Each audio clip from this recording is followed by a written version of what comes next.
Today on Earth Focus, the fossil fuel connection. Dr. Theo Colburn on the health effects of drilling for gas and oil. Coming up on Earth Focus.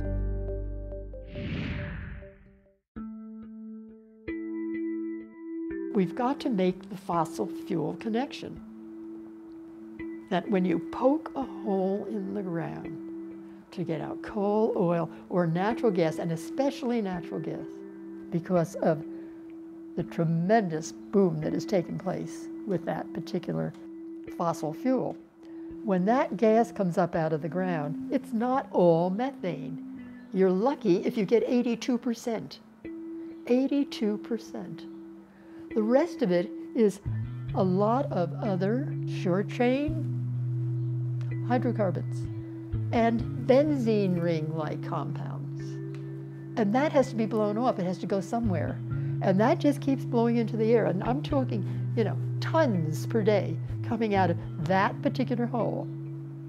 And then a week later, you drill another hole on a well pad. The pad gets a little bigger.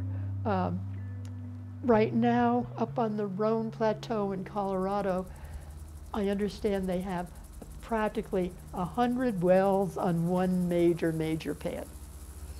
And it doesn't matter if it's vertical, just going down straight, or whether you do horizontal drilling so that you can blast out a mile out from where you are drilling and jiggle the ground underneath. Those gases are still going to come up. No one is monitoring these at all. If people talk about what they're measuring, they talk about benzene. So they're trying to set a standard for benzene based on its probability of causing cancer. So they can get a handle on benzene, and they have a level, a maximum allowable level that can be in the water and in the air. But other than that, there's nothing. Toluene also comes up with the benzene, and it's always there in much higher concentrations than the benzene. We've found some evidence that it could be a possible carcinogen. But toluene goes right for the brain, the developing brain. It goes to the immune system. And whenever I get a phone call from people living in the areas where they're drilling for natural gas, we're getting calls from South Africa, all over the world.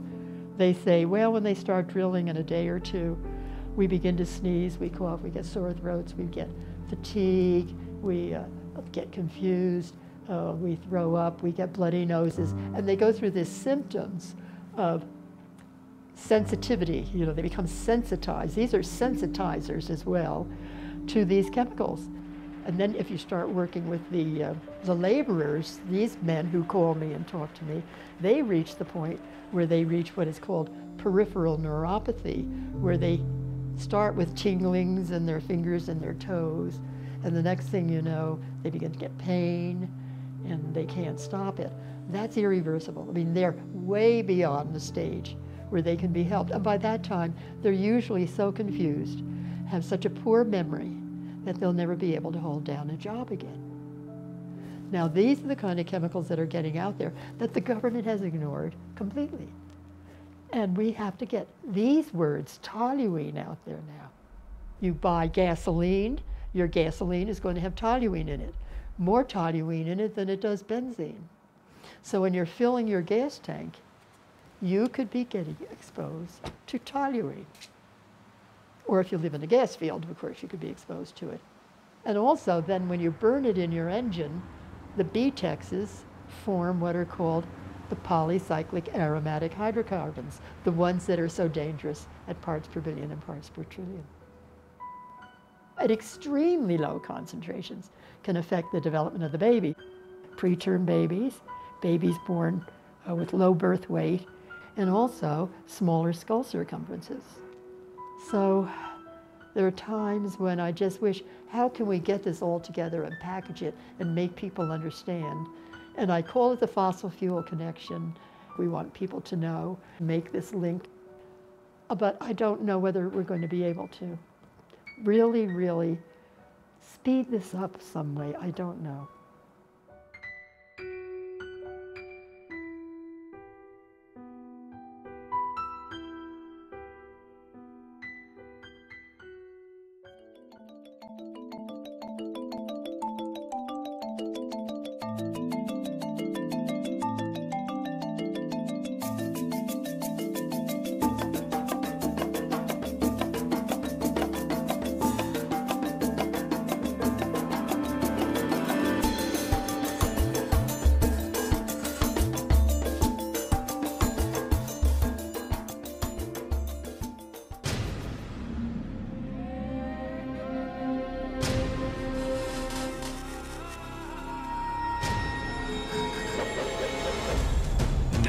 U.S. airwaves, a global channel of uncompromising stories.